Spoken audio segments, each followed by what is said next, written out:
Welcome back to the High School Fan Zone on Wednesday night. Reminder, we go Friendship, Lubbock, Cooper, Liberty, 6 to 7 p.m. every Wednesday. Mondays are the LISD night, so that is Coronado, Estacado, Lubbock High. I think I got those in the right order. And then Monterey, 6 to 7:30 p.m., but it's Wednesday night.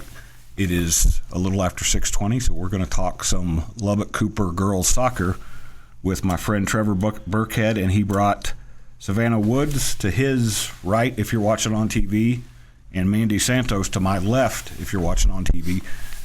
You girls, introduce yourself by voice real quick for those listening on radio. Okay. I'm Savannah Woods. Hi, I'm Mandi Santos. See, if they can't see you, you can't get nervous. So there you go. and Savannah wins the award for having the best shirt today because she's wearing a Patrick Mahomes sweatshirt. We're not going to talk about how the last game turned out. They got there, so I'm pretty happy about that. We're going to talk a lot about what these girls have accomplished in year one under Trevor Burkhead as the girls coach.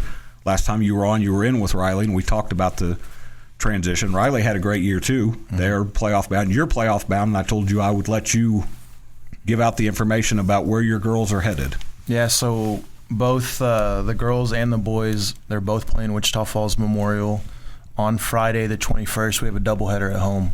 Okay. We won the flip.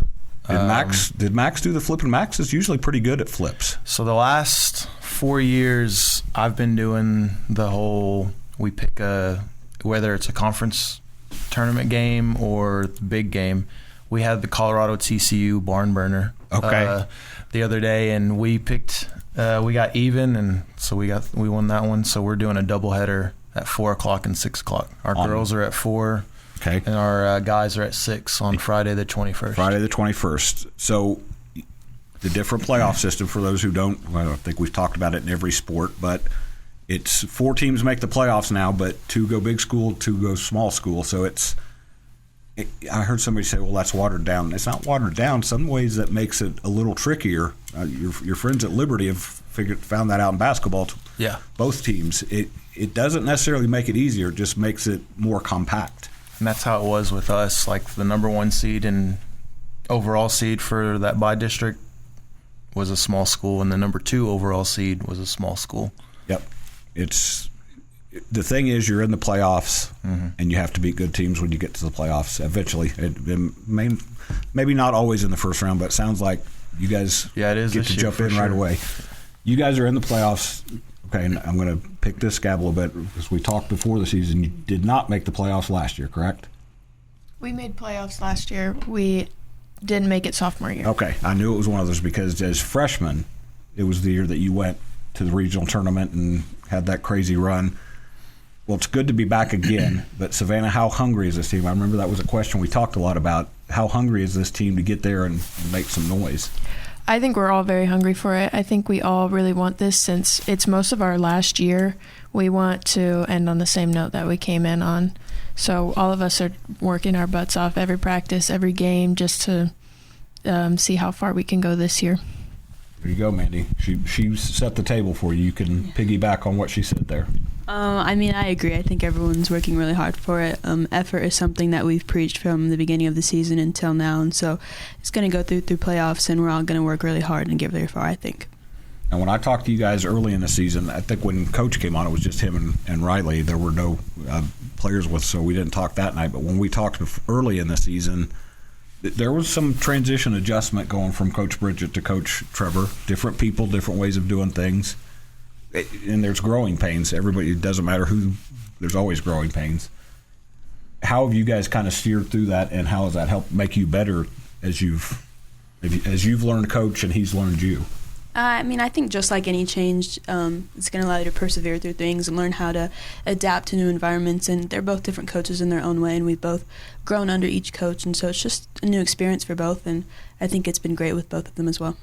Okay, so Savannah, all these pictures I have of Coach Burkhead, I've never got one of him smiling on the field. I've got a 16-year-old daughter. She's one of the. If I'm in a foul mood, she's one of the few people who can get me to smile. Can you guys actually get this dude to loosen up a little bit sometimes? I think we can. Yeah. I think it's more, maybe it's just more for show. I think it's I don't want to say the full thing, it's my resting face Yes. is what gets Okay. you. So if it's a candid, it looks like I'm mad. But Savannah said butts, and that's about as far as we want to push it. yeah. We'll leave it at that. But you're a girl dad too, right? Yes, I have a 5-year-old daughter. Yeah. So girls and dads. So coaching girls is probably a really good fit for you because you're gonna have a teenage daughter someday. And I'm gonna keep up with you and see how that's going. When She thinks she is already at 5. yeah, So my 16-year-old thinks she's 35. So we're coming up on a break. We're going to get away from the parent discussion here and talk more about soccer when we come back on the Pirate Fan Zone on 100.7 The Score. Bringing you the latest news from Lubbock Cooper Athletics. This is the Pirate Fan Zone podcast from 100.7 The Score. Welcome back to the second segment of the Pirate Fan Zone on 100.7 The Score. I'm Randy Rosetta. We're talking Lubbock Cooper girls soccer with Trevor Burkhead, Savannah Woods, and Mandi Santos. You guys fix me if I'm wrong here. First of all, looking at soccer win-loss records, it's kind of like looking at a phone number sometimes because you guys end up with a lot of ties. 10-4-6 overall is what I've got. Yep. And then you finish 9-3-4 in district. The top of your district was really competitive. I know Amarillo went through without a loss, but for example, you guys played them 1-0, the 1-0 loss. But you just mentioned to me that the team you're playing is very competitive or very comparable to Amarillo High. How prepared does that make you, Savannah, to know you've played a team that's as good as Amarillo High, that you're going to see somebody like that right off the bat? I think it's good. I think we're going to play really good. If we play like we did against Amarillo High, I feel like we could win this game. Like, I feel like we're very prepared by playing Amarillo High. And if it's going to be windy, we obviously have that as an advantage because we know how to play in that. But I think it's going to be good. We played really good against Amarillo High. We just have to finish opportunities. But I think that we have a really good chance of winning this game. Mandi, what do you guys have to do well against them? And when I look at your district, it reminds me a little bit of the girls' basketball district in 3-5A where, yeah, you take some losses, but you learn from those losses. What have you guys learned from these 16 matches that you think will help you when you get to the playoffs? I think that we've learned that all the little things matter a lot. Just the little shots we have here and there, the misplaced passes and stuff, they all lead into the bigger moments of the game where, if we had that, maybe the outcome would have been different and stuff like that. So just to value the little things more and to understand that they have bigger importance on the game than what you may realize. I mentioned you guys being hungry. I'm going to guess you got a little bit of a mad going right now, too, because you lost to Monterey. Not to bring it up, but you also lost to Monterey the match before that, right? So You've lost 2 in a row, so is there a little bit of a mad going right now with you guys too? Yeah, of course, yeah. Oh, she was quick to answer that. That's a player that plays for Trevor Burkhead right there. Trevor, I know you would have liked to have won those 2 matches, but knowing that I remember talking to Will Flemings. I think they did the same thing. They went into the playoffs, had lost 2 close games, and he thought that had his guys, it kind of gave them a little bit of an edge. Do you think that's the case with your girls? Oh, yeah. And, again, I think Mandi said earlier, like, our effort this whole season has been great.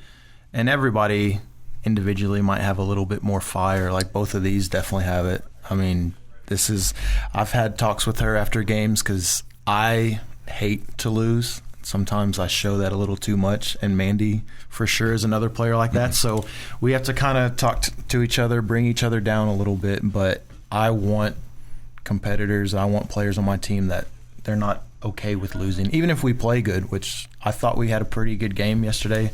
Again, we didn't finish our chances, but I want players who are competitive and are upset to a degree when they lose. It shows how much they care.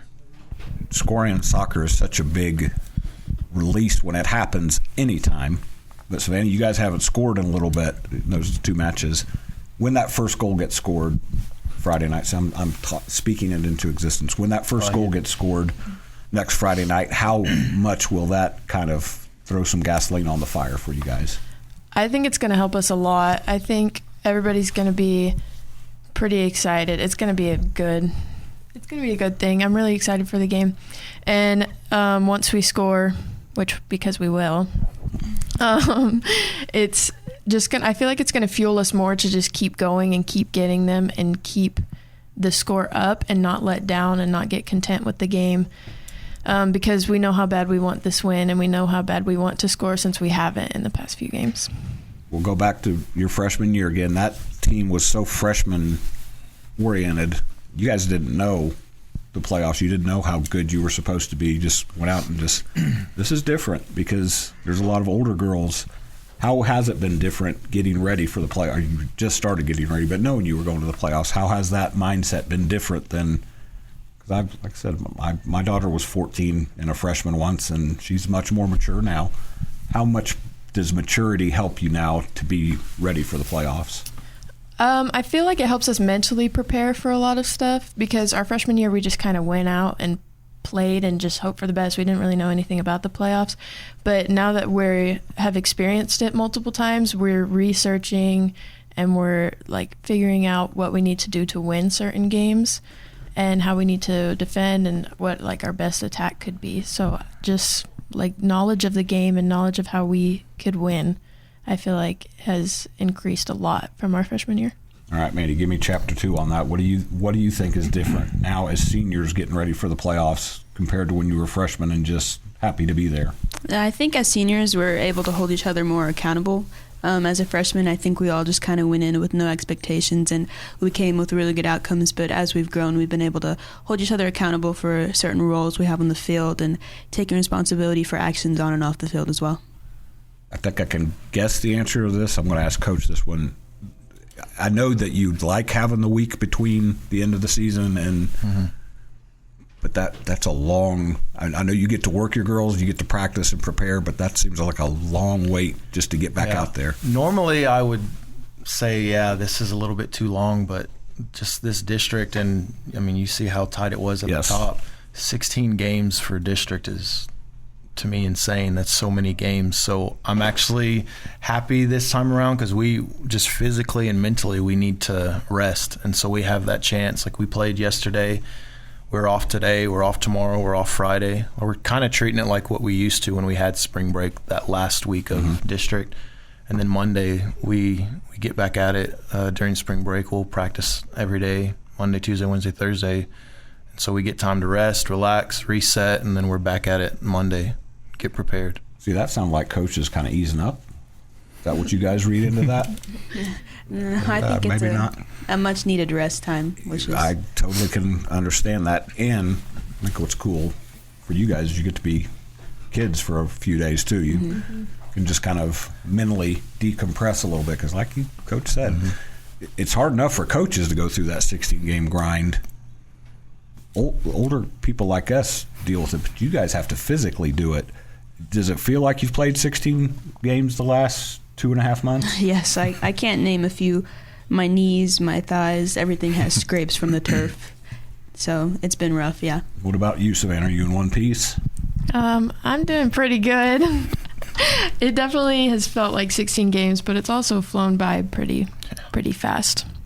And they get their break, and then they get back to action Friday the 21st at home, doubleheader Lubbock Cooper against Wichita Falls Memorial. We'll be back after the break with the Patriot Fan Zone on 100.7 The Score.